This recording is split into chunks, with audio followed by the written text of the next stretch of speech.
गुरु बृहस्पति, देवराजेंद्र, देवी इंद्राणी और समस्त देवतागण, अत्यंत कष्टकारक समाचार है। कष्टकारक समाचार? ऐसी क्या अनहोनी हो गई वायुदेव? प्रजापति दक्ष के शाप के फलस्वरूप चंद्रदेव क्षयग्रस्त होकर निस्तेज हो गए हैं। उनके प्रकाश के अभाव में पृथ्वीलोक और नक्षत्र लोक में मलिनता छा गई है। वातावरण प्रदूषित होने लगा है और सृष्टि की व्यवस्था का संतुलन बिगड़ता जा रहा है देव।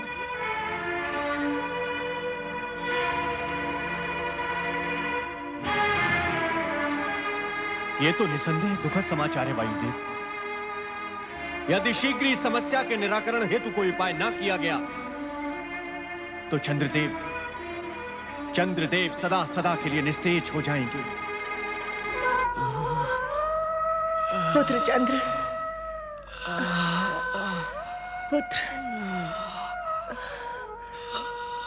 पुत्र चंद्र। वही हुआ जिस बात का मुझे भय था। दक्ष के इस कठोर शाप के आगे हमारे सभी मंत्र, यज्ञ, हवन कोई प्रभाव नहीं दिखा पाएंगे। हम वो अभागे माता पिता हैं जिनकी आंखों के सामने उनके पुत्र को। नहीं, ऐसा मत कहिए स्वामी, ऐसा सोचे भी नहीं। माँ जननी होती है, उसमें सृजन की शक्ति होती है। वह अपनी संतान के लिए मृत्यु से भी संघर्ष कर सकती है। मैं भी अपने पुत्र का अनिष्ट नहीं होने दूंगी।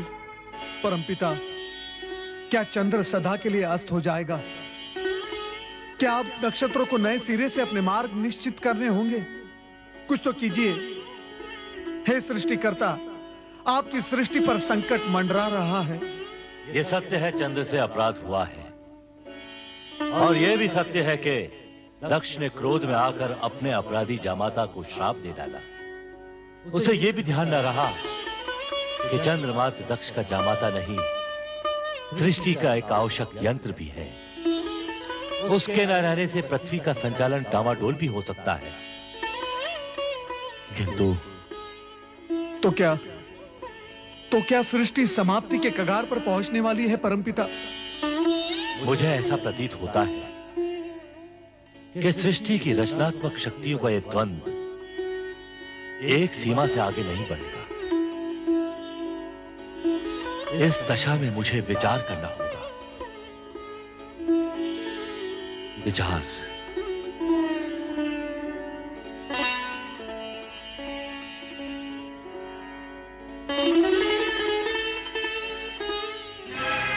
देव ऋषि, वहां सृष्टि पर विपत्ति के बादल मंडरा रहे हैं और ब्रह्मा जी ध्यान में डूबे हुए हैं। इस समय इनके ध्यान में मात्र सृष्टि की चिंता है देवराज, अन्य कुछ नहीं।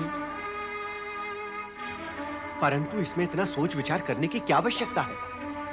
ब्रह्मा जी को करना होगा कि चंद्र को शाप से मुक्त करने के लिए अपने मानस पुत्र दक्ष को बाध्य करें, अन्यथा सृष्टि में प्रलय हो जाएगी। देव ऋषि, प्रलय हो जाएगी। ऐसा नहीं हो सकता देवराज इंद्र, हमें धैर्य से काम लेना होगा। यह हमारी परीक्षा की घड़ी है। भगवान शिवशंकर की कृपा से चंद्र की रक्षा का मार्ग अवश्य मिल जाएगा। हमारा हृदय टूट चुका है माते। कैसे पिता है हमारे, एक हाथ से हमारा कन्यादान करके हमें सौभाग्यवती होने का आशीर्वाद दिया और दूसरे हाथ से छीन भी लिया। माते, उनसे कहो कि हमें पति का प्रेम नहीं, उनकी आयु और हमारा सौभाग्य चाहिए। पिता अपना श्राप लौटा ले और हमें हमारा पति दे दे। वे जैसे भी हैं, हम उनके साथ जीवन निर्वाह करेंगे। तुम्हें कैसे समझाएं पुत्रिया? दिया हुआ श्राप लौटाया नहीं जा सकता, ये असंभव है। हाँ, अब एक आसरा है, भगवान शिव शंकर। वो भक्त वत्सल हैं, भोलेनाथ हैं। यदि उन्हें तुम बहनों पर दया आ गई तो चंद्र को नया जीवन और तुम सबको तुम्हारा सौभाग्य सिंदूर भी मिल सकता है। तुम धैर्य मत छोड़ो अश्विनी, तुम सबकी मनोकामना अवश्य पूरी होगी।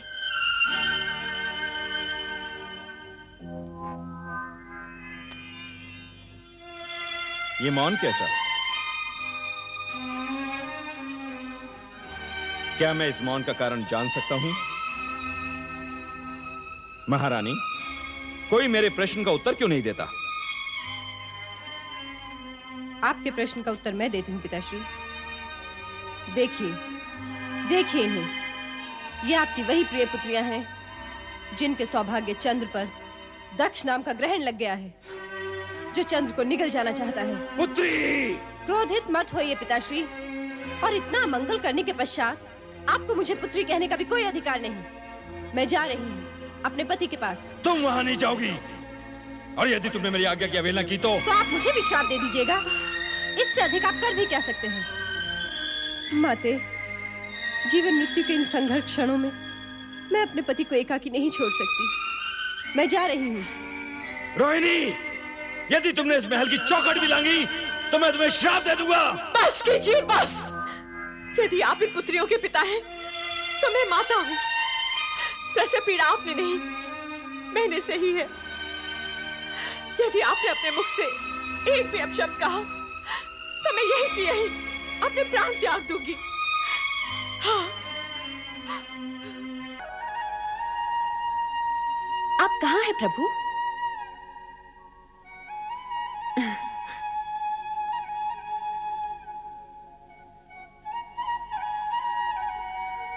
आपके चरणों में मेरी पूजा स्वीकार हो प्रभु। नंदी, भृंगी, शिवगणों, प्रणाम सती माता। सती माता की जय। महादेव यहाँ नहीं है। नंदी, वे कहाँ गए? मैं भी स्वयं चकित हूँ माता। जब भोलेनाथ के दर्शन के लिए मैं आया था तो भोलेनाथ यहाँ पर समाधि में लीन थे। अब पता नहीं कहाँ अदृश्य हो चुके हैं। प्रणाम महादेवी सती। संभवतः आप मुझे जानती नहीं, जानेंगी भी कैसे? आप मुझे प्रथम बार देख रही हैं। आप कौन हैं देवी? हम सब ये जानने के लिए उत्सुक हैं। मैं अत्रि ऋषि की धर्मपत्नी चंद्रदेव की माता अनुसूया हूँ महादेवी सती। महादेव जी और आपके चरणों में प्रणाम करने आई हूँ। आप चंद्रदेव की माता अर्थात मेरी बहनों की सास माता हैं। आपका स्वागत है। आप तो हमारे लिए परम पूज्य हैं। कहाँ है देवाधिदेव महादेव? हम स्वयं आश्चर्यचकित हैं कि वे अचानक कहाँ अदृश्य हो गए। ऐसा लगता है दुर्भाग्य की छाया शीघ्र ही मेरा पीछा नहीं छोड़ेगी। कितनी आशा लेकर आई थी मैं महादेव के दर्शनों के लिए। प्रत्यक्ष अथवा परोक्ष रूप में प्रभु सदाशिव जगत के कण कण में विराजमान है और भक्तों का संकट निवारण करने के लिए तो वे सदा तत्पर रहते हैं। आपके मन में जो है वो कहिए माता, सदाशिव आपकी प्रार्थना अवश्य सुनेंगे। पता नहीं वह कैसी अशुभ घड़ी थी जब दक्ष प्रजापति अपनी पुत्रियों का संबंध हमारे पुत्र चंद्र से करने आए थे। आप कैसी बातें कर रही हैं माता? चंद्र से मेरी बहनों का संबंध तो अटल था। चंद्र से रोहिणी आदि नक्षत्र कन्याओं का विवाह विधि के विधान के अनुसार ही हुआ है और इसे कोई मिथ्या नहीं कर सकता। परंतु विवाह के पश्चात जो भी कुछ हुआ वो निरर्थक कार्य है। सारा संसार जानता है कि मेरा पुत्र चंद्र स्वभाव से चंचल और भावुक है। तुम्हारी सभी बहनों में से रोहिणी ही उसे सबसे अधिक प्रिय है और उसी का परिणाम आज चंद्र भुगत रहा है। क्या हुआ चंद्रदेव को? तुम्हारे पिता दक्ष प्रजापति ने क्रोधित होकर चंद्र को शाप दे डाला है क्षय रोग से ग्रस्त होने का। अब इस संकट से महादेव के अतिरिक्त हमें और कोई नहीं बचा सकता। पिताश्री, ये आपने क्या कर दिया? अपने ही जामाता को श्राप देकर अपनी पुत्रियों को वैधव्य की काली छाया की ओर ढकेल दिया।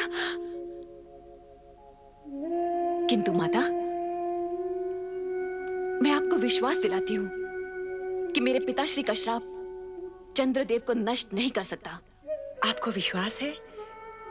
कैसे? विधाता के विधान के अनुसार सूर्य, चंद्र, ग्रह, नक्षत्र अमर है। प्रलय काल तक इन्हें कोई नहीं मिटा सकता। हाँ, श्राप से इन्हें कष्ट अवश्य हो सकता है।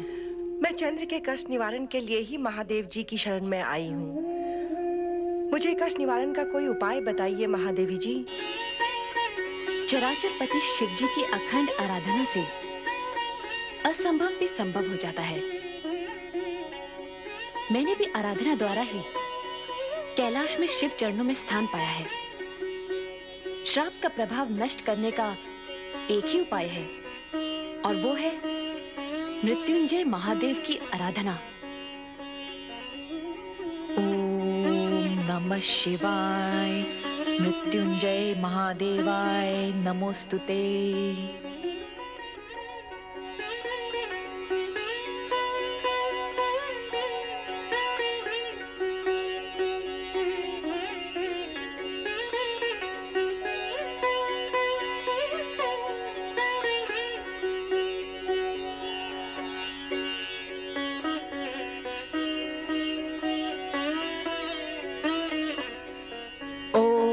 नमः शिवाय, मृत्युंजय महादेवाय नमोस्तुते। परमपिता ब्रह्मा, आपने शिव आराधना करके चंद्र की श्राप मुक्ति का उपाय अवश्य जान लिया होगा। कृपया हमें बताएं। चंद्र की श्राप मुक्ति का एक ही उपाय है, मृत्युंजय महामंत्र से शिव की आराधना। वो मंत्र है ओम नमः शिवाय, मृत्युंजय महादेवाय नमोस्तुते। मृत्युंजय महामंत्र? हाँ, मृत्युंजय महामंत्र से शिव की अटूट कृपा प्राप्त होती है और मृत्यु का भय दूर हो जाता है। परमपिता, हम सब मिलकर इस मृत्युंजय महामंत्र से शिव की आराधना करेंगे और चंद्र के कष्ट का अंत अवश्य करेंगे परमपिता। परंतु देवराज, मृत्युंजय महामंत्र की अमर ध्वनि का प्रभाव चंद्र पर पड़े, इसके लिए उन्हें स्वयं आरावत के पश्चिमी समुद्र तट जाकर ब्रह्मा क्षेत्र में शिव आराधना करनी होगी। मंत्र ध्वनि के प्रभाव से चंद्र पर पड़े श्राप का प्रभाव धीमे धीमे समाप्त होने लगेगा और शिव की कृपा प्राप्त होगी। समुद्री वातावरण के प्रभाव से चंद्र शीघ्र ही स्वास्थ्य लाभ कर सकेंगे। नारायण नारायण।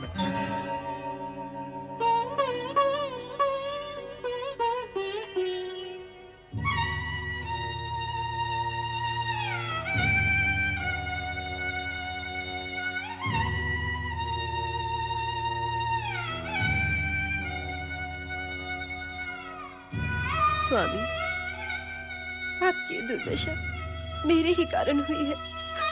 इसके लिए मैं अपने आप को कभी क्षमा नहीं करूंगी। रोहिणी, बहू, इस तरह अपने आप को दंडित करने से कुछ नहीं होगा। हम दोनों को मिलकर ही चंद्र को बचाने का उपाय करना होगा। माताश्री,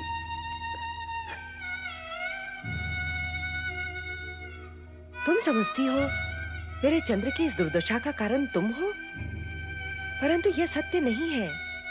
तुमने तो सदा ही मेरे चंद्र के हृदय को प्रफुल्लित किया है, उसे सुख दिया है। तुम उसके दुख का कारण कैसे बन सकती हो? माते, मुझे ज्ञात है तुम्हारी बहनों के प्रति उपेक्षा दिखाकर चंद्र ने उचित नहीं किया, परंतु इसके लिए मैं उसे दोषी नहीं समझती हूँ। परंतु माते, सारा दोष मेरा है। ये आप क्या कह रही हैं माते? तुम्हारे पिता दक्ष प्रजापति का प्रस्ताव ही मुझे स्वीकार नहीं करना था, जिसमें उन्होंने अपनी 27 कन्याओं का विवाह मेरे चंद्र के साथ करने की बात कही थी। परंतु आपने और पिताश्री ने तो कहा था कि विधाता का अटल विधान है, इसे कोई नहीं बदल सकता। दुर्भाग्य को विधि का अटल विधान बताकर किसी भूल से मुक्ति नहीं पाई जा सकती रोहिणी। भूल तो भूल ही होती है और भूल का परिणाम जाने अनजाने सभी को भुगतना पड़ता है। तो मेरी बहनों की उन आकांक्षाओं का क्या होता? उन्होंने भी तो मेरे समान चंद्रदेव को मन ही मन पति स्वीकार कर लिया था। मन ही मन पति रूप में स्वीकार करने का अर्थ किसी को विवाह के लिए विवश करना नहीं होता है रोहिणी। तुम्हारे पिता दक्ष का कर्तव्य था कि वे इस विवशता को रोक देते, परंतु इस प्रस्ताव को चंद्रदेव ने भी तो चुपचाप स्वीकार कर लिया था। चंद्र के मन की बात का पता लगाना हम माता पिता का कर्तव्य था, जो हमने नहीं किया, और इसी का दंड हम भुगत भी रहे हैं। परंतु पिछली भूलों की बातें करने से कोई लाभ नहीं होगा। जैसे भी हो, हमें चंद्र को इस संकट से उभारना ही होगा। सब कहते हैं कि श्राप को विफल नहीं किया जा सकता, उसका प्रभाव होकर ही रहता है। समझ में नहीं आता अब हम क्या करें। इसी कारण मैं शिव शंकर की शरण में कैलाश गई थी, परंतु दुर्भाग्य से वहां भी मुझे उनके दर्शन नहीं हुए। सती बहन तो वहां आपको अवश्य मिली होंगी। हाँ, उन्हीं का दिया विश्वास लेकर मैं कैलाश से लौटी हूँ। सती ने कहा है, शिव की आराधना कभी व्यर्थ नहीं जाती। चंद्र के प्राण रक्षा हेतु अब हमें शिव की आराधना करनी होगी। यही एकमात्र उपाय है। अवश्य माताश्री, इस आराधना में मैं भी आपके साथ हूँ। बेटी, मैं चंद्र की माता हूँ और तुम धर्म पत्नी। हम दोनों के हृदय से जो पुकार निकलेगी, उसका प्रभाव होकर रहेगा। भगवान शिव की कृपा हमें अवश्य प्राप्त होगी। चंद्र के श्राप का अवश्य अंत होगा। नारायण नारायण। देवी रोहिणी, निश्चिंत हो जाओ। भगवान भोलेनाथ की कृपा से संकट अवश्य टल जाएगा। सत्य कह रहे हैं देवऋषि। नारायण नारायण। हरि भक्त कभी झूठ नहीं बोलता। परमपिता ब्रह्मा जी ने शिव जी का ध्यान इस संकट की ओर आकर्षित करने का एक उपाय बताया है। कौन सा उपाय देवऋषि? रोहिणी, आर्यवर्त के पश्चिम भाग में प्रमास क्षेत्र है। उसके समुद्र तट पर शिवलिंग स्थापित करके भगवान शिवशंकर का मृत्युंजय जाप निरंतर करने से तुम्हारे पति मृत्यु के मुख में जाते हुए भी लौट आएंगे। परंतु ये मृत्युंजय मंत्र है क्या देवऋषि? ओम नमः शिवाय मृत्युंजय महादेवाय नमोस्तुते। यदि इस मंत्र का स्वयं चंद्रदेव जाप करेंगे तो साक्षात भगवान शिवशंकर प्रकट होकर दक्ष द्वारा दिए गए श्राप का निवारण करेंगे। परंतु इनकी तो ये दशा है, ये मंत्र का जाप करेंगे कैसे? व्यर्थ की चिंता न करो देवी। सर्वप्रथम इस मंत्र का जाप आरंभ करो। शिव जी की कृपा से मंगल ही मंगल होगा। नारायण नारायण।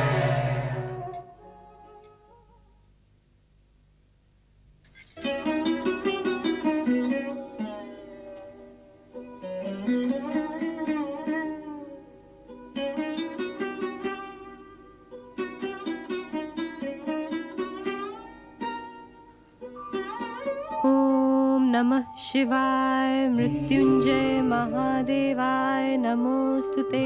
ओम नमः शिवाय मृत्युंजय महादेवाय नमोस्तुते। ओम नमः शिवाय मृत्युंजय महादेवाय नमोस्तुते। ओम नमः शिवाय मृत्युंजय महादेवाय नमोस्तुते। ओम नमः शिवाय मृत्युंजय महादेवाय नमोस्तुते। ओम नमः शिवाय मृत्युंजय महादेवाय नमोस्तुते। ओम नमः शिवाय मृत्युंजय महादेवाय नमोस्तुते। ओम नमः शिवाय मृत्युंजय महादेवाय नमोस्तुते। ओम नमः शिवाय मृत्युंजय महादेवाय नमोस्तुते। ओम नमः शिवाय मृत्युंजय महादेवाय नमोस्तुते। ओम नमः शिवाय मृत्युंजय महादेवाय नमोस्तुते। ओम नमः शिवाय मृत्युंजय महादेवाय नमोस्तुते। ओम नमः शिवाय मृत्युंजय महादेवाय नमोस्तुते। ओम नमः शिवाय मृत्युंजय महादेवाय नमोस्तुते। ओम नमः शिवाय मृत्युंजय महादेवाय नमोस्तुते।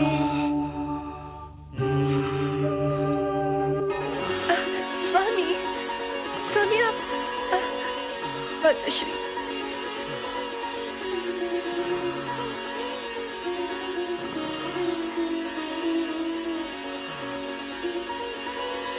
स्वामी, रोहिणी, माते। स्वामी चिरंजीव रहो पुत्र। माताश्री, देव ऋषि के कहे अनुसार मैं इन्हें शीघ्र ही ब्रह्मास्त्र क्षेत्र ले जाऊंगी। मुझे आशीर्वाद दीजिए माताश्री कि मेरा सौभाग्य अक्षुण्ण रहे। मेरा आशीर्वाद सदा तुम्हारे साथ है पुत्री। अखंड सौभाग्यवती भव।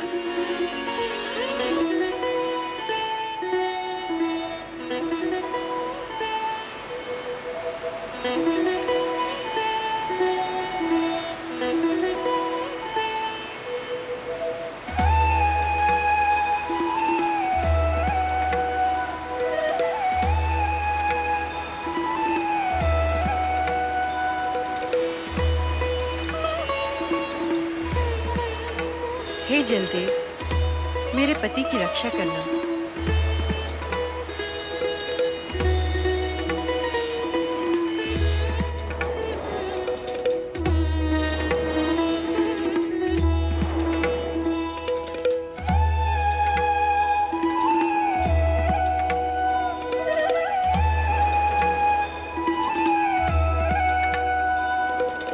ओम नमः शिवाय।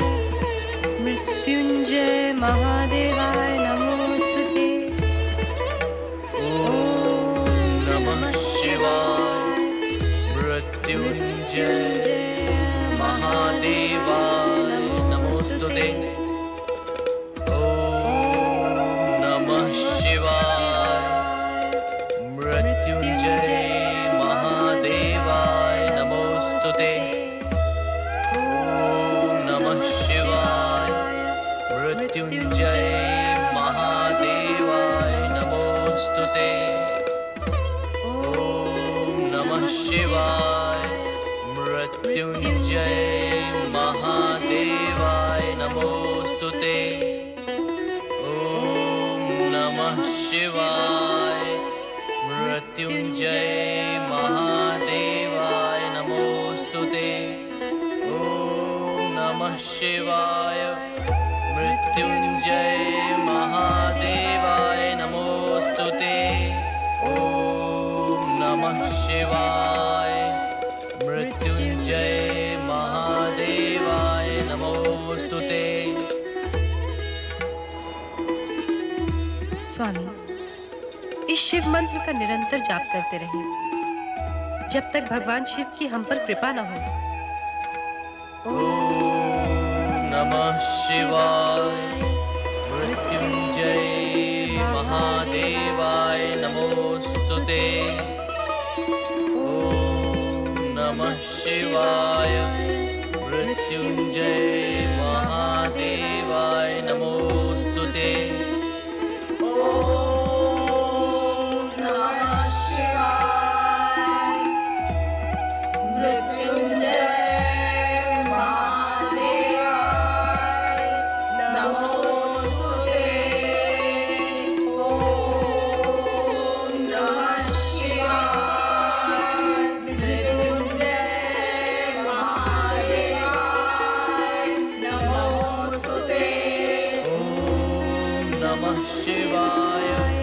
मृत्युंजय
नमः शिवाय मृत्युंजय महादेवाय नमोस्तुते।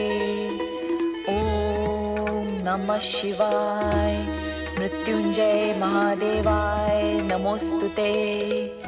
ओम नमः शिवाय मृत्युंजय महादेवाय नमोस्तुते। देवी, स्वामी, स्वामी, श्रापग्रस्त चंद्र के संकट का निवारण कीजिए, अन्यथा मेरी बहनों के साथ ही सृष्टि में भी अनर्थ व्याप्त हो जाएगा। प्रलय आने का कोई संशय नहीं रहेगा। चिंता न करो प्रिय, चंद्र को दिए हुए श्राप का परिमार्जन अवश्य ही होगा। ओम नमः शिवाय मृत्युंजय महादेवाय नमोस्तुते। ओम नमः शिवाय मृत्युंजय महादेवाय नमोस्तुते। ओम नमः शिवाय मृत्युंजय महादेवाय नमोस्तुते। ओम नमः शिवाय मृत्युंजय महादेवाय नमोस्तुते। ओम नमः शिवाय मृत्युंजय महादेवाय नमोस्तुते। चंद्रदेव,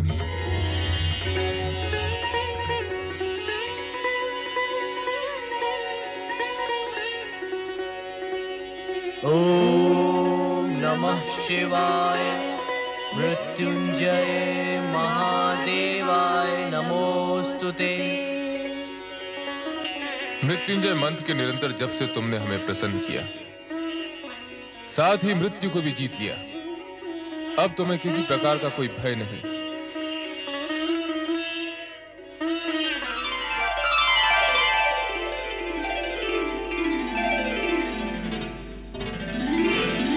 मैं श्राप के प्रभाव से मुक्त हो गया, श्राप मुक्त हो गया प्रभु। पूर्ण रूप से नहीं, किंतु शाप का किंचित मात्र प्रभाव तुम पर अवश्य रहेगा। वो कैसे प्रभु? इस कारण कि प्रत्येक मास के कृष्ण पक्ष में तुम क्षीण होकर अमावस्या तक आकाश से अदृश्य हो जाओगे, किंतु मेरे वरदान के प्रभाव से शुक्ल पक्ष में तुम्हारा तेज बढ़ने लगेगा और पूर्णिमा आने पर तुम पुनः अपना स्वाभाविक रूप प्राप्त कर लोगे। मंगल हो। भगवान, आज्ञा हो तो एक निवेदन करूं? कहो। जिस शिव ज्योति ने आज मेरे रोग का निवारण करके मुझे नवजीवन प्रदान किया, वही आपके अन्य भक्तों की प्राण घातक रोगों से रक्षा करे। अतः निवेदन है कि आपकी ये ज्योति यहीं विराजमान रहे और आने वाले युगों युगों तक शिव भक्तों का कल्याण करती रहे। तथास्तु।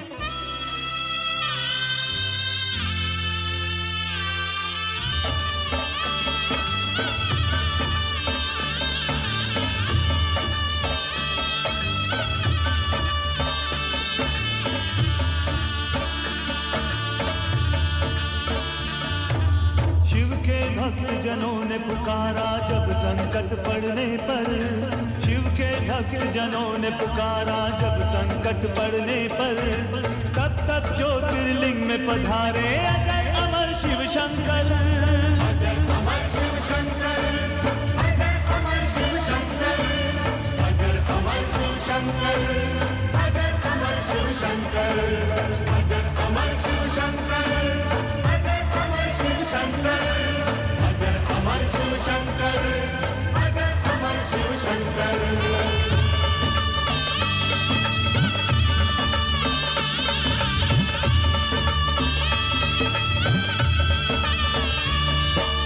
राजा दक्ष ने चंद्रदेव को क्रोध में श्राप दिया था, ब्रह्माज्ञा से चंद्रदेव ने शिव का जाप किया था। चंद्रदेव को श्राप से मुक्ति देने स्वयं शिव आए, चंद्र का यश बढ़ाने यही वो सोमेश्वर कहलाए।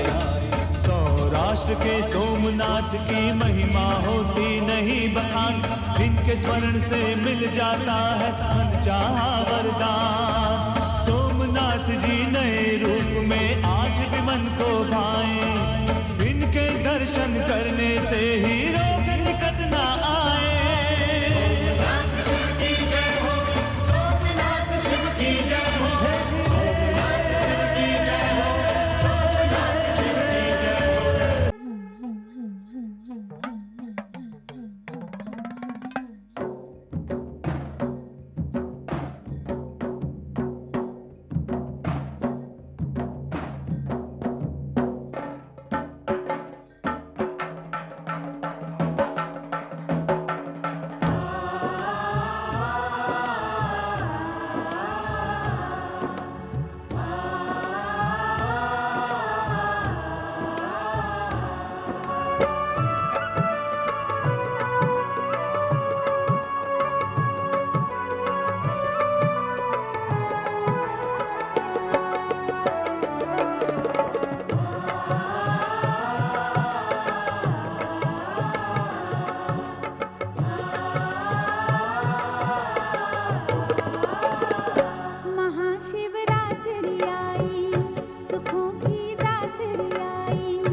गणपति भगवान भोलेनाथ की हे महेश्वर, आज कैलाश पर आकर ऐसा लग रहा है जैसे यहाँ का कण कण आनंद का प्रपात बन गया हो। यहाँ की पर्वतमालाओं ने जैसे सत्य, शील और सुंदर का रूप धारण किया हो। हे महादेव, ऐसा अद्भुत दृश्य और प्रकृति का विलक्षण रूप कभी नहीं देखा। आज महाशिवरात्रि है देवर्षि। प्रभु, शिवरात्रि की महिमा पर आप ही प्रकाश डालिए। सर्वप्रथम जब मैं ज्योतिर्मय स्तंभ रूप में प्रकट हुआ था, वो मार्गशीर्ष मास में आद्र नक्षत्र से युक्त प्रतिपदा का समय था। सर्वप्रथम विष्णु और ब्रह्मा ने मेरे दर्शन किए थे और तभी से ये दिन महाशिवरात्रि के नाम से विख्यात है। हे महेश्वर, इस शुभ दिन का महत्व बताने की कृपा करें। भक्तजन इस रात्रि को शिव कृपा पाने की इच्छा से हमारा पूजन करते हैं, किंतु ये इच्छा पूर्ण होना इतना सरल नहीं। क्यों प्रभु? जब तक हृदय में अज्ञान और अधर्म का साम्राज्य चलता रहेगा, ना तो शिव तत्वों का प्रकाश होगा, ना ही मन का अंधकार मिटेगा। स्वामी, ये शिव तत्व क्या है और इसकी महिमा क्या है? नारद, तुम तो शिव और विष्णु दोनों के ही परम भक्त हो। सती की इस जिज्ञासा का निवारण तो तुम ही कर सकते हो।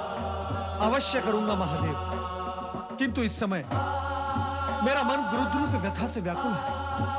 गुरुद्रोह? ये कौन है देवर्षि? एक आदिवासी भील।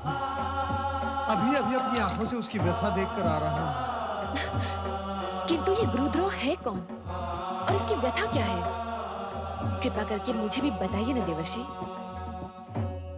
हे महेश्वर, इससे पूर्व कि मैं देवी सती को उस भील के संदर्भ में कुछ बताऊं, कृपया कर आप मुझे ये बताएं कि जो कुछ उस भील के साथ हो रहा है, ये सब कहीं आप ही की तो लीला नहीं? नारायण नारायण। परम ब्रह्म तत्व को जानने वाला ऐसा प्रश्न नहीं करता नारद। तुम सती की जिज्ञासा का निवारण करो। माता, गुरुद्रोह एक आदिवासी भील है जो अरण्यों में रहकर पशु पक्षियों का शिकार करके अपने कुटुंब का पेट भरता है।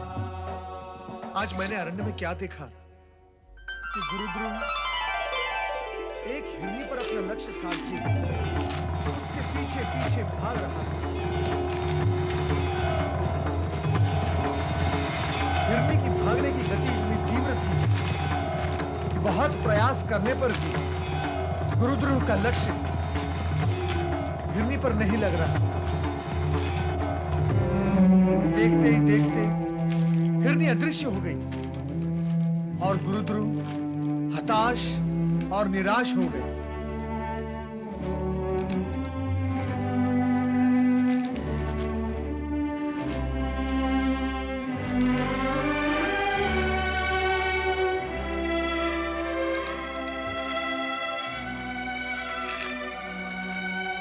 न जाने हिरनी किस दिशा में चली गई है।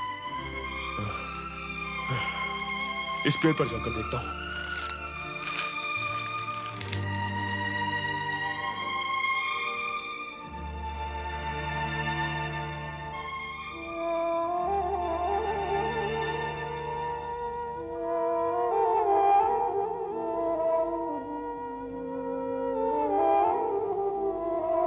गुरुद्रोह जिस वृक्ष पर चढ़ा था, वो वृक्ष बिल्व वृक्ष था, जिसके नीचे एक प्राकृतिक शिवलिंग बना हुआ था।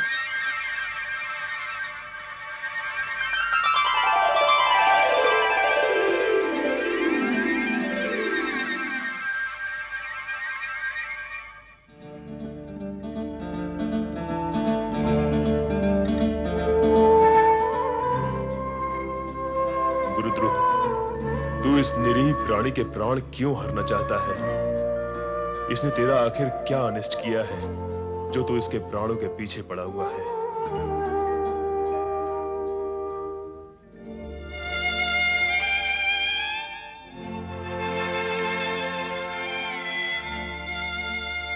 मैं जानती हूँ आपका छोड़ा हुआ तीर लक्ष्य तक पहुंचकर खाली हाथ नहीं लौटता, किंतु आज मुझे देखने के पश्चात भी आपने कहीं नहीं छोड़ा।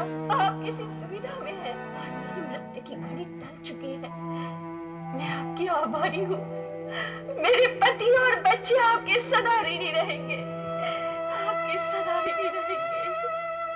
नहीं नहीं, मेरे मन में कोई दुविधा नहीं है। मुझे तुम्हारा वध करना ही है।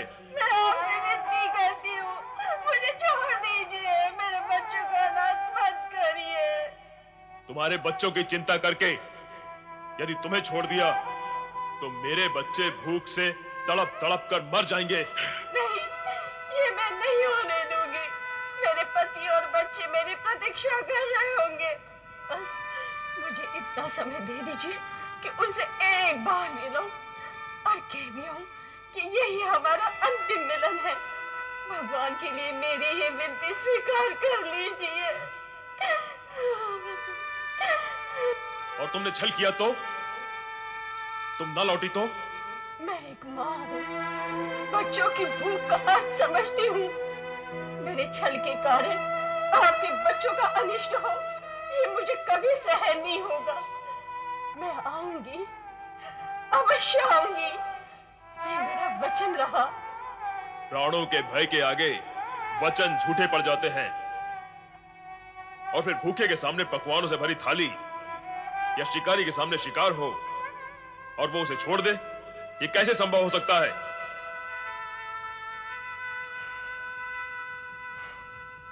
समझ में नहीं आता कि मैं क्या करूं। तुम रो रही हो?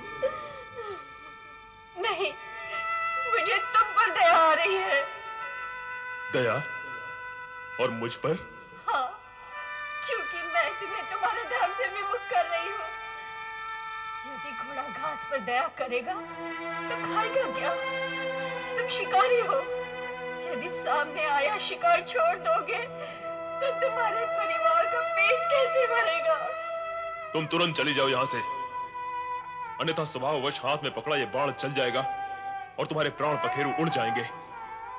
उस दशा में तुम्हारे परिवार वाले, तुम चली जाओ यहां से। आपने अपना कर्तव्य पूरा किया, अब मैं भी करूंगी। घर में सबसे मिलने के उपरांत यही आकर तुम्हारे सामने खड़ी हो जाऊंगी। तुम मेरे प्राण हर लेना। तुम्हें मुझ पर भरोसा नहीं? तुझ पर भरोसा है या नहीं, मुझे तो अब स्वयं पर भी विश्वास नहीं रहा। तुम कुछ सोच रहे हो? नहीं नहीं, तुम शीघ्र जाओ और जल्दी लौटकर आना। मैं तुम्हारी यही प्रतीक्षा करूंगा। धन्यवाद शिकारी जी, धन्यवाद।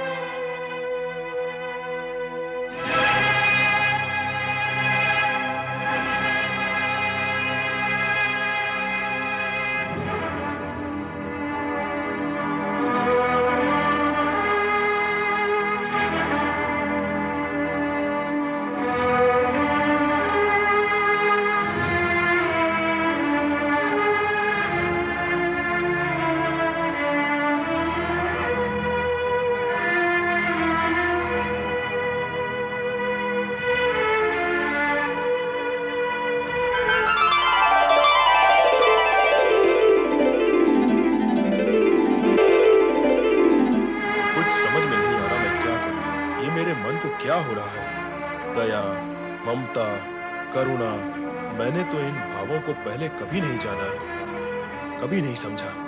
मुझे अपने आप को संभालना होगा। शिकार करना मेरा कर्म है, मेरा धर्म है, मैं उसे नहीं छोड़ सकता।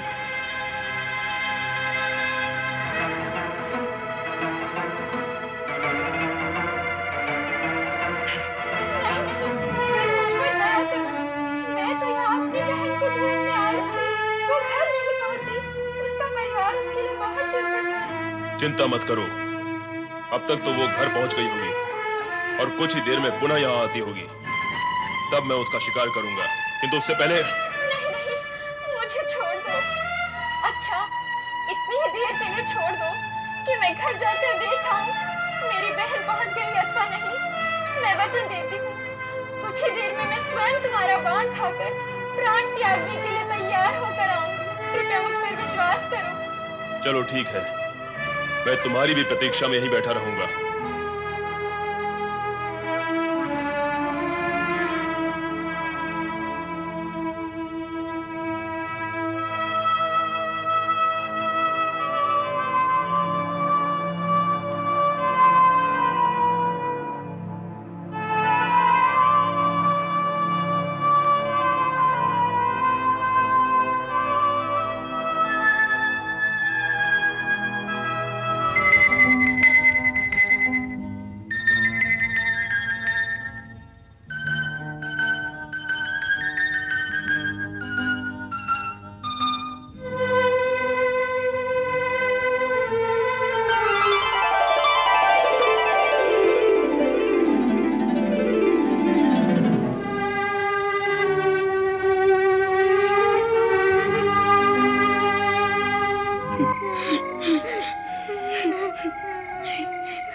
अब तक नहीं आई भैया, मुझे भय लग रहा है। माँ पिताजी को ढूंढने गई है, आती ही होगी।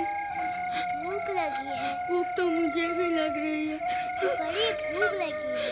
माँ माँ माँ माँ माँ पिताजी नहीं आए। बेटा पूरा वन छान मारा, उनका पता कहीं नहीं लगा। मुझे तो शंका है कि कहीं तुम्हारे पिताजी किसी शेर, चीते या भालू का शिकार न बन चुके हो। नहीं नहीं, ऐसा नहीं।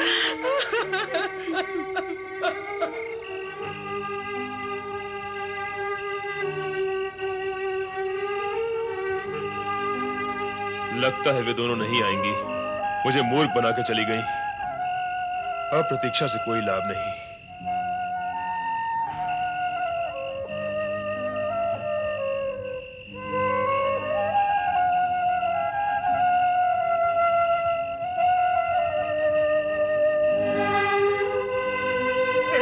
मुझे मत मारो, मैं तो यहाँ अपनी पत्नी को ढूंढने आया था। सच कहो, क्या तुमने उसका वध कर दिया? नहीं, वो मुझसे कह कर गई थी कि तुम लोगों से मिलकर लौटेगी, किंतु लौट कर आई नहीं। लगता है अपने वचन से फिर गई है। मैंने सारा दिन उसकी प्रतीक्षा में गंवाया है। मेरे बच्चे भूख से तड़प रहे होंगे, मेरी पत्नी मेरे लिए चिंतित होगी। अब मैं तुम्हें ही अपना लक्ष्य बनाता हूं। मैं तुम्हें नहीं छोड़ूंगा। मत छोड़ना, किंतु इतनी विनती है, मुझे एक बार अपनी पत्नी से मिल लेने दो, फिर मैं स्वयं तुम्हारे सामने बाण खाने के लिए सहज खड़ा हो जाऊंगा। ठीक है, तुम भी जाओ, किंतु शीघ्र आना, बहुत विलंब हो गया है।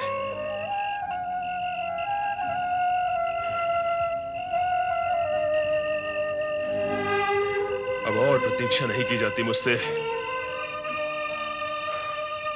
न जाने क्यों मुझे ऐसा लग रहा है वो दोनों हिरनियां और ये हिरन तीनों ही सच बोल रहे थे। तीनों ही अपने वचन के पक्के हैं। वे आएंगे और अवश्य आएंगे। माना वो तीनों ही वचन के पक्के हैं, किंतु तेरा मन, क्या तेरा मन भी उतना ही पक्का है कि तू उन तीनों पर अपने बाण चला सके? क्यों नहीं? क्या आज मैं बाण पहली बार चलाऊंगा? आज तक मैंने कितने ही बाण चलाए और कितने ही पशु पक्षियों को तड़प तड़प कर प्राण त्यागते हुए देखा। शिकार करना मेरा कर्म है और उससे परिवार को पालना भी मेरा धर्म है। सत्य है, किंतु आज न जाने क्यों मेरे अंदर दया और करुणा के स्रोत फूट पड़े हैं। वाह, अगर दया और करुणा के स्रोत इस तरह फूटते रहे, फिर तो तुम अपने परिवार का भरण पोषण कर चुके। मेरी समझ में नहीं आ रहा है आज मैं किस विचित्र से धर्म संकट में फंस गया हूं। प्रत्यंचा खींचते हुए मेरे हाथ क्यों कांप रहे हैं? क्यों ऐसा क्यों हो रहा है?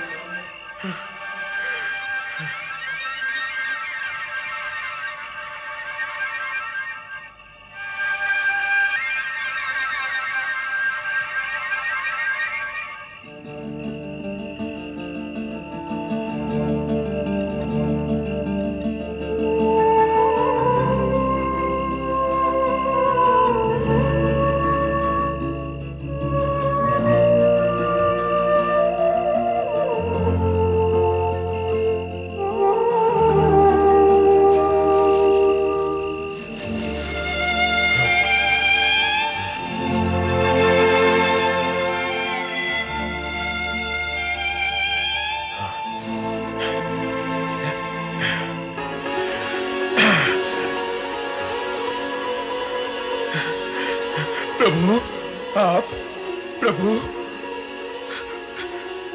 प्रभु,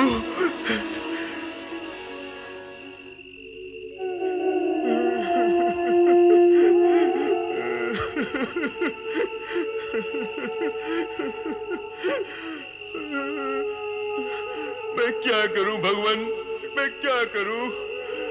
निर्दोष जीवों की हत्या करना मुझे अच्छा नहीं लगता, परंतु अपने परिवार का भरण पोषण करने के लिए मुझे ये पाप भी करना पड़ता है। अब आप ही बताइए प्रभु, मैं क्या करूं? क्योंकि यदि एक और जीव की हत्या पाप है, तो दूसरी ओर जीवों को भूखा रखकर उन्हें मृत्यु की ओर ढकेलना भी तो पाप ही है। मैं कौन सा पाप करूं, या कोई भी पाप ना करूं तो क्या करूं? मेरा मार्गदर्शन करिए भोलेनाथ, मेरा मार्गदर्शन करिए। मुझ पापी का कल्याण कीजिए प्रभु। वो भील आंसू बहा बहा कर आपको पुकार रहा है, आपकी सहायता मांग रहा है। उसकी व्यथा का अंत कीजिए महादेव, उसका मार्गदर्शन कीजिए। देवी सती, तुम्हारा इस विषय में क्या विचार है? अपने कर्म को विसार कर, अपने परिवारजनों को कष्ट में डालकर, क्या वो भील ठीक कर रहा है? वो स्वयं कुछ नहीं कर रहा है स्वामी।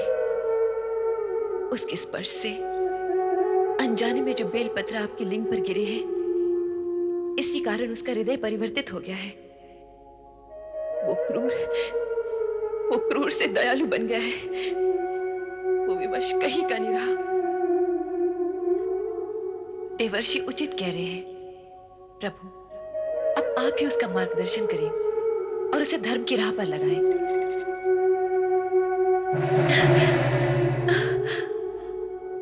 माता, प्रभु ने मेरी विनती सुन ली, मेरी प्रार्थना सार्थक हुई। अब उस भील का उद्धार अवश्य हो जाएगा। नारायण नारायण नारायण। मुझे सद्बुद्धि दो भगवान, मुझ पर दया करो, मेरा कल्याण करो प्रभु, मेरा कल्याण करो भोलेनाथ।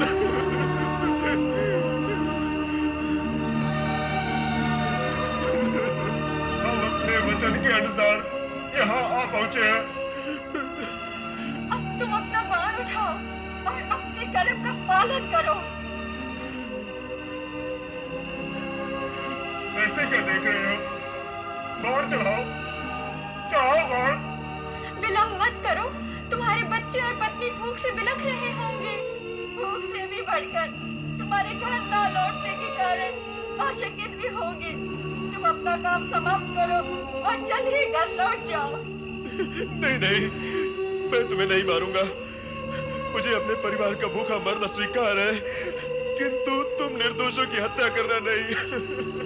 कदापि नहीं, कदापि नहीं।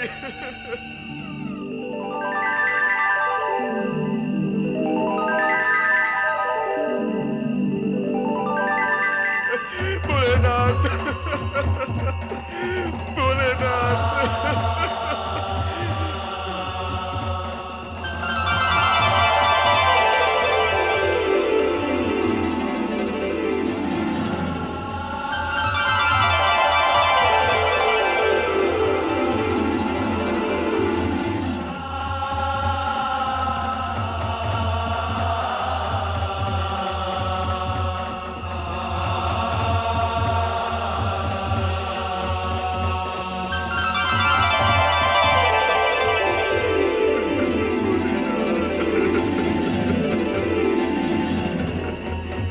उठो वत्स।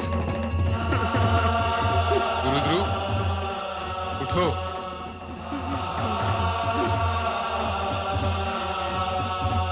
आओ वत्स। प्रभु प्रभु प्रभु प्रभु प्रभु, मुझे धर्मी को आपने साक्षात दर्शन दिए हैं। इस हत्यारे पापी पर इतनी कृपा क्यों? मैं इसके योग्य नहीं प्रभु, मैं इसके योग्य नहीं। गुरुद्रु, हत्या करना पाप है, किंतु कर्म नहीं करना भी तो पाप है।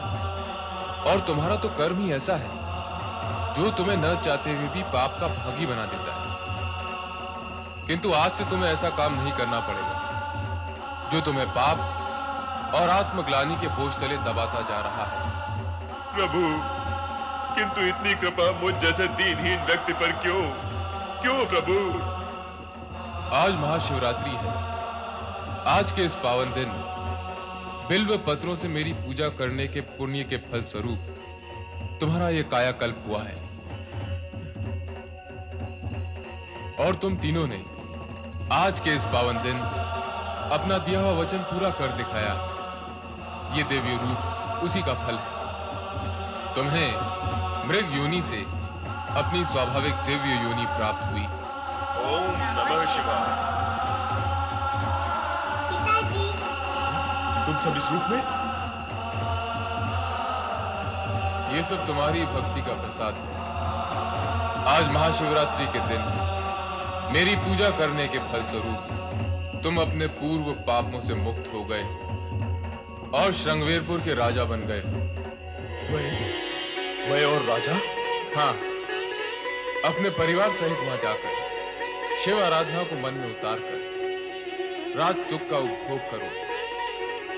त्रेता युग में विष्णु के अवतार भगवान राम से तुम्हारी भेंट होगी और तुम उनके उत्तम मित्र के रूप में जाने जाओगे। जो आज्ञा भगवान शिव शंकर, जो आज्ञा। तुम तीनों दिव्य धाम के लिए प्रस्थान करो। जो आज्ञा प्रभु। गुरुध्रुव, महाशिवरात्रि के दिन तुमने शिव आराधना करके शिव भक्तों के अध्याय में अपना नाम अमर कर दिया है। जो भी शिव भक्त महाशिवरात्रि के दिन तुम्हारी ये कथा सुनेगा उसे वो सारे पुण्य प्राप्त होंगे जो तुम्हें हुए हैं। कल्याण भव।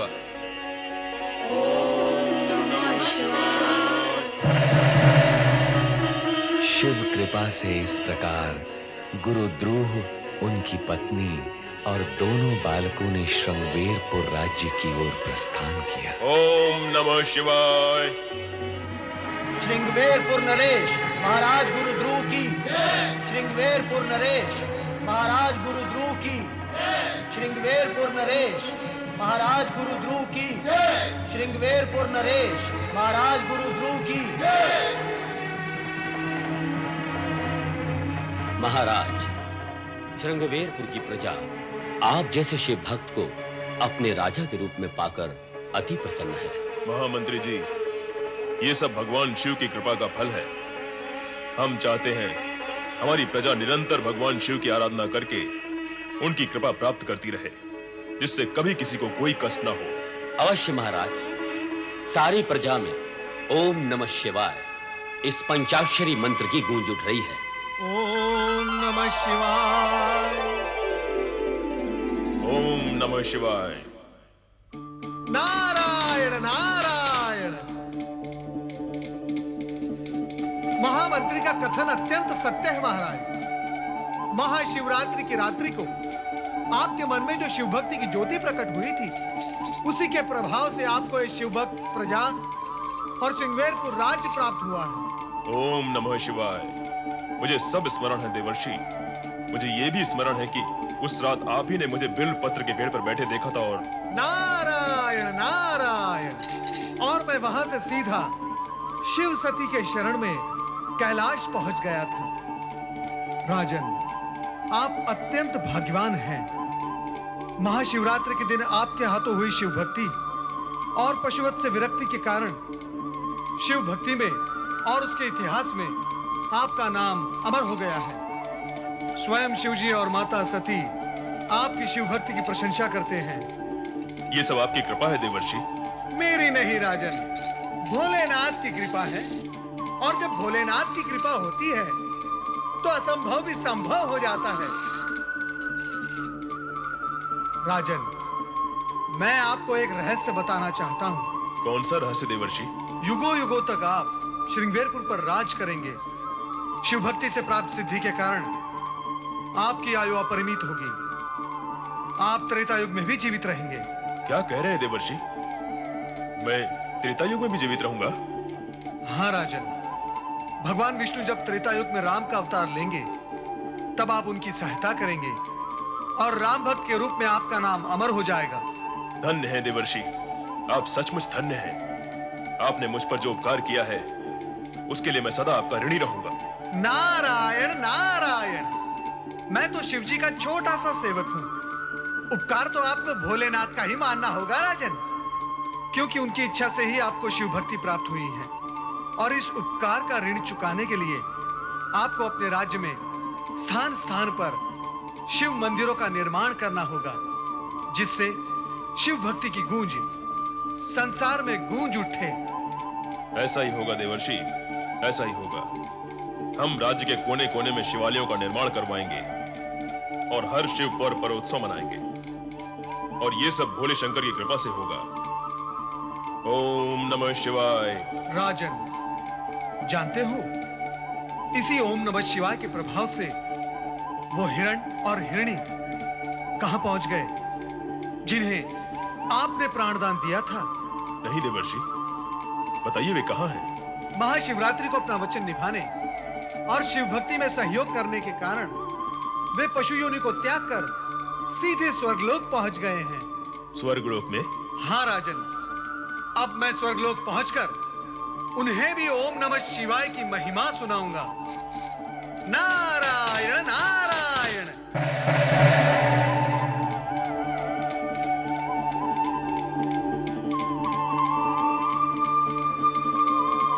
भोलेनाथ की लीला अपरंपार है।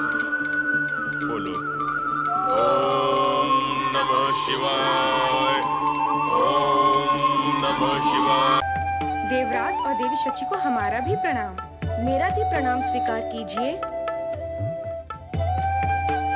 कौन है आप लोग? हमें आपका परिचय नहीं है। शची, क्या तुम इन तीनों से परिचित हो? नहीं स्वामी, मैं तो इन्हें आज पहली बार देख रही हूँ। ओम नमः शिवाय।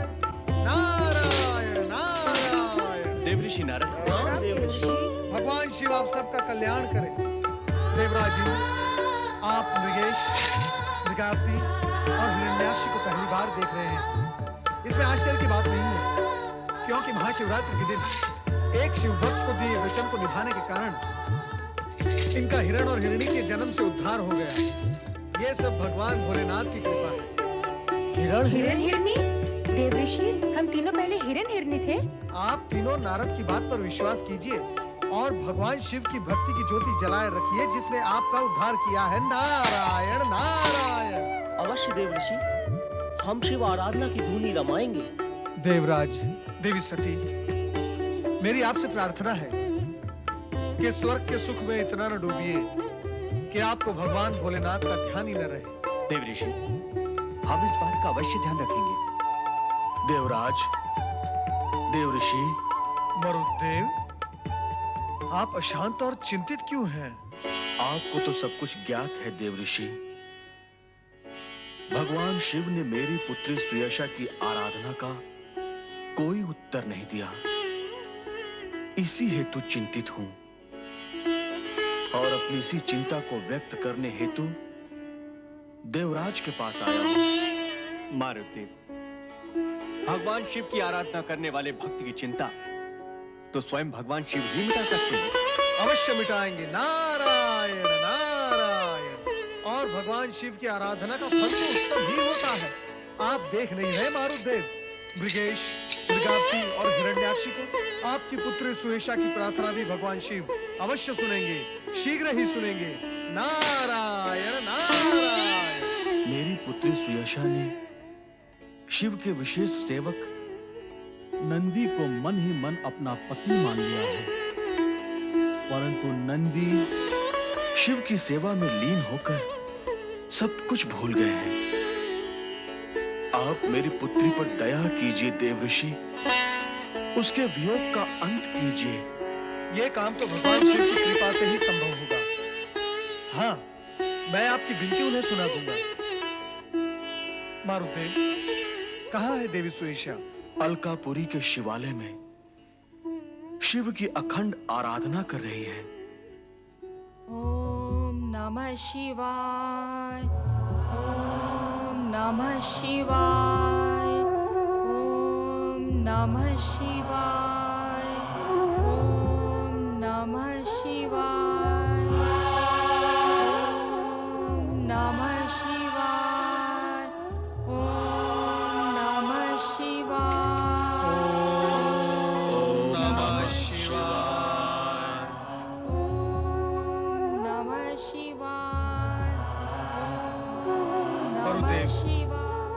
आपकी पुत्री की अखंड शिवाराधना कभी असफल नहीं होगी। भगवान भोलेनाथ की कृपा से आपकी पुत्री का नाम नंदी की भांति शिव भक्तों में अमर हो जाएगा। आप निश्चिंत रहें।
देवर्षि, हम आपके दर्शन करके धन्य हो गए। हाँ देवर्षि, आपने तो लंबे समय से हमारी सुधि ही नहीं ली। क्या हमसे कोई अपराध हो गया देवर्षि? नारायण नारायण। नंदी, तुमसे एक ऐसा अपराध हुआ है जो क्षमा के योग्य नहीं। क्या कह रहे देवर्षि? नंदी तो शिव गुणों में सर्वोत्तम है। शिव की सेवा इसके जीवन का व्रत है। नंदी से कोई अपराध हो, यह असंभव है। माता सती, मैं आपकी बात का समर्थन करता हूँ, किंतु जो कुछ मैं देख कर आ रहा हूँ उसे असत्य कैसे कह सकता हूँ? हो सकता है नंदी को इस अपराध का ज्ञान ही न हो, परंतु माता। परंतु क्या देवर्षि? आप स्पष्ट क्यों नहीं बताते कि मैंने अपराध क्या किया है? भोलेनाथ, हे शिव शंकर, आंखें खोलिए और हम सब पर अपनी कृपा दृष्टि डालिए। पहले आप ये बताएं कि मेरा अपराध क्या है? शिव शिव शिव शिव शिव शिव शिव जी के सम्मुख मैं कौन होता हूँ तुम्हें अपराधी बताने वाला? हे शिव शंकर, आंखें खोलकर अपने भक्त नंदी की व्यग्रता शांत कीजिए। देवऋषि नारद, जहाँ जहाँ आप जाते हैं व्यग्रता आपके साथ साथ चली आती है। नारायण नारायण। भोलेनाथ, मैं भी आप ही का सेवक हूँ, मुझ पर ऐसे आरोप न लगाइए। मैं तो किसी की आराधना का संदेश लेकर आपके पास आया हूँ। आराधना का संदेश? तुम किसकी आराधना के संदेश की बात कर रहे हो नारद? भोलेनाथ, आपसे संसार की कौन सी बात छुपी है जो आप मुझसे पूछ रहे हैं? आपको ज्ञात है कि नंदी का अपराध भी उसी आराधना से जुड़ा हुआ है। नारायण नारायण। देवर्षि, अधिक आश्चर्य में न डालिए, हमें समझाइए कि बात क्या है। व्यग्र न हो सती, नंदी तो हमारा अंश है, उसके साथ तो अपराध की कल्पना भी नहीं की जा सकती। ये तो देवऋषि नारद की अपनी शैली है, सबको चकित कर देने। इनकी शैली कुछ भी हो, मैंने क्या अपराध किया ये तो बताइए प्रभु। भोलेनाथ, आप कुछ कहते क्यों नहीं?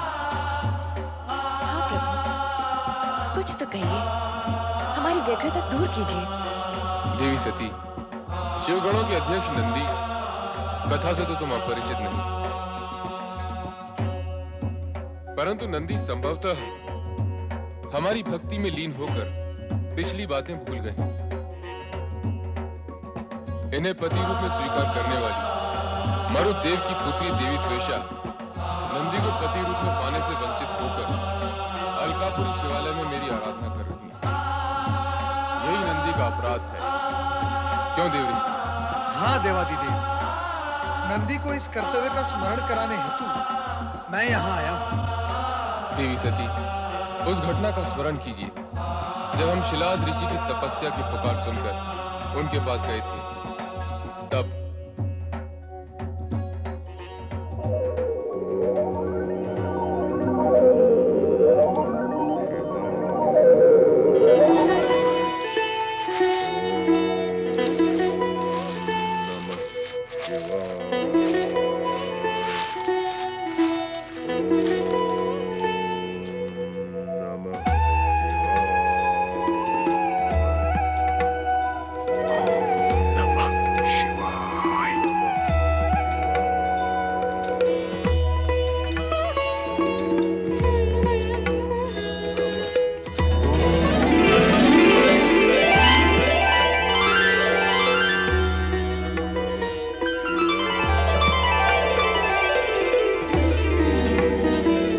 जागिए शिलाद ऋषि, जागिए।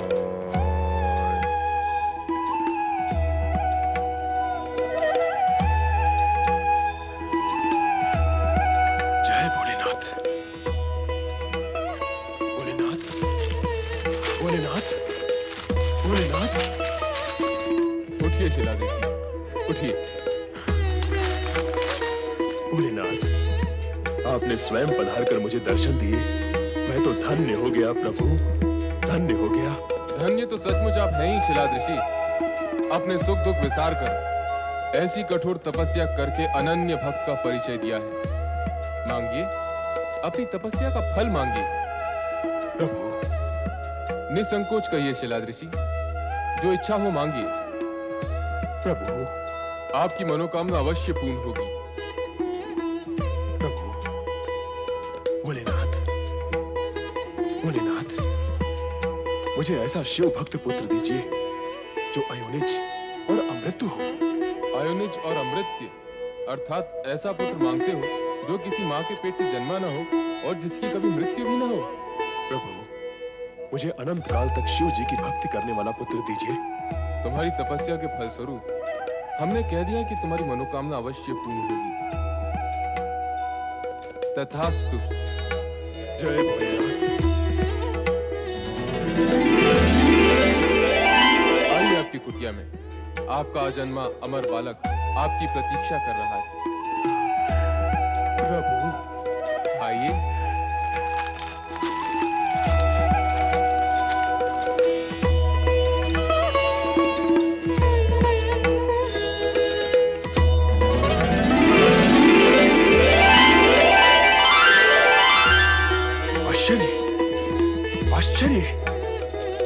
वर्षों पर्यंत तपस्या करने के पश्चात कुटी वैसी की वैसी। गौ माता, गौ माता, मुझे क्षमा करें।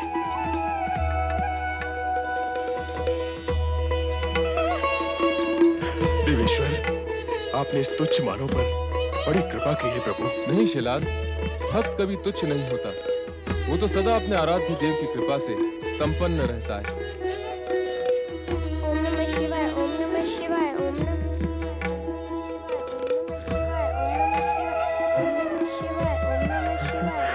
बालक का स्वर। चकित होने की कोई आवश्यकता नहीं शिलाद ऋषि। भीतर मेरा ही अंश रुद्र अवतार नंदी आजन्मा आपका पुत्र है। भोलेनाथ, मेरा बेटा। भोलेनाथ, मेरा बेटा। शिवाय, ओम नमः शिवाय, ओम नमः शिवाय, ओम नमः शिवाय, ओम नमः शिवाय, ओम नमः शिवाय, ओम नमः शिवाय। मेरा पुत्र। शांत हो जाओ बेटा, शांत हो जाओ। मैं ही तेरा पिता हूँ, मैं ही तेरी माता हूँ। तुझे पाल पोस कर शिव की सेवा में देने के लिए ही तो मैंने कड़ी तपस्या की है बेटा। शिलाद ऋषि, ये वही अमर नंदी है जो आगे चलकर शिवगणों को अनुशासित करने वाला गणाध्यक्ष नंदी कहलाएगा। भोलेनाथ, आपने जो मुझ पर कृपा की है उसका आभार मैं शब्दों में प्रकट नहीं कर सकता प्रभु। आप धन्य हैं भोलेनाथ, आपकी लीला अपरंपार है। कल्याण भव। जय भोलेनाथ।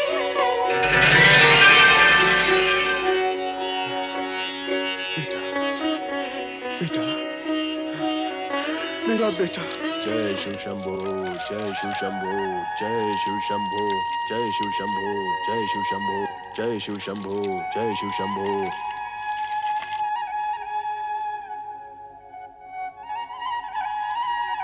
जय शिव शंभो, जय शिव शंभो, जय शिव शंभो। बाबा हाँ बेटा। बोलो ओम नमः शिवाय। ओम नमः शिवाय बेटा। मैं शिव को नमस्कार करता हूँ, परंतु शिव मेरे नमस्कार का उत्तर नहीं देते। ऐसा क्यों है बाबा?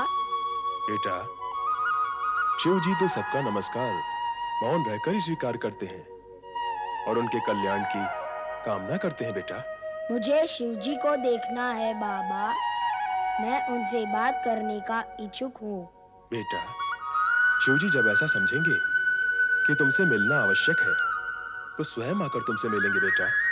ओम नमः शिवाय।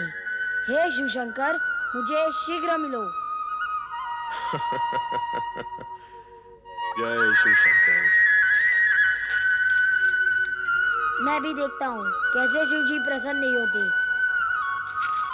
ओम नमः शिवाय, ओम नमः शिवाय, ओम नमः शिवाय, ओम नमः शिवाय, ओम नमः शिवाय, ओम नमः शिवाय, ओम नमः शिवाय, ओम नमः शिवाय, ओम नमः शिवाय, ओम नमः शिवाय, ओम नमः शिवाय, ओम नमः शिवाय, ओम नमः शिवाय, ओम नमः शिवाय, ओम नमः शिवाय, ओम नमः शिवाय, ओम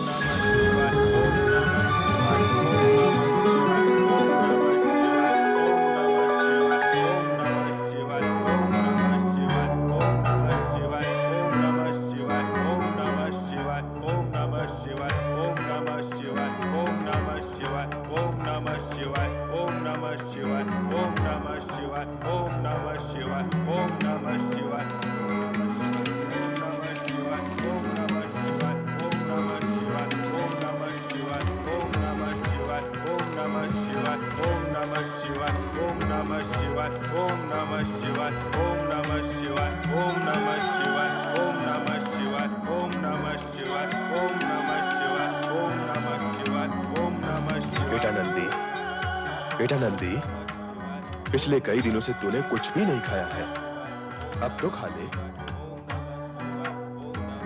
बेटा नंदी, थोड़े से फल खा ले बेटा। बेटा, शिव जी की कृपा तो तुझ पर निरंतर बरस रही है, फिर तू क्यों हाथ ठाने बैठा है? हे करुणा सागर, अब तो आप ही इसे समझाइए, मेरी तो सुनता ही नहीं। ओम नमः शिवाय, ओम नमः शिवाय, ओम नमः शिवाय, ओम नमः शिवाय, ओम नमः शिवाय, ओम नमः शिवाय, ओम नमः शिवाय, ओम नमः शिवाय, ओम नमः शिवाय, ओम नमः शिवाय।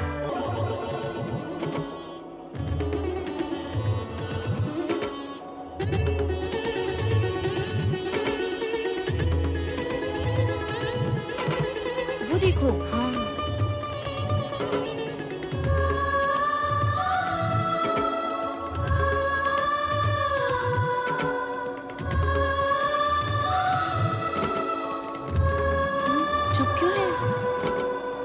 राजकुमारी सुयशा, तुम विहार करने निकली हो या किसी का शोक मनाने? यदि ऐसा ही था तो विहार के लिए हमें क्यों बुलाया? क्या ये कान बंद किए बैठी है? मारु देवता की पुत्री है, आकाश में कहीं भी विमान ले जा सकती है। क्या सुयशा ये नहीं जानती? तुम हमें हमारे घर पहुंचा दो, हमें तुम्हारे साथ विहार करके अपना समय नष्ट नहीं करना है। क्षमा करना सहेलियों, मैं अपनी ही चिंता में खोई थी। मुझे रह रह के उन ऋषि महाराज की भविष्यवाणी स्मरण हो रही थी। कौन सी बात? तुमने हमें तो कभी नहीं बताई। हमें तो बस इतना ज्ञात है कि तुमने बड़े बड़े सुंदर और बलवान राजकुमारों से विवाह के प्रस्ताव ठुकरा दिए हैं। मुझे उन राजकुमारों से क्या लेना देना? मुझे तो बस उस शिव भक्त की इच्छा है जिनके विषय में उन ऋषि महाराज ने भविष्यवाणी की है। शिव भक्त? कौन है वो शिव भक्त? ऋषि ने कहा था जिसकी ओम नमः शिवाय मंत्र जाप की ध्वनि तुम्हारे मन प्राणों को मोह लेगी, वही तुम्हारा पति होगा। और तब से आज पर्यंत मैं उस ध्वनि को सुनने की प्रतीक्षा कर रही हूँ। ओम नमः शिवाय, ओम नमः शिवाय, ओम नमः शिवाय,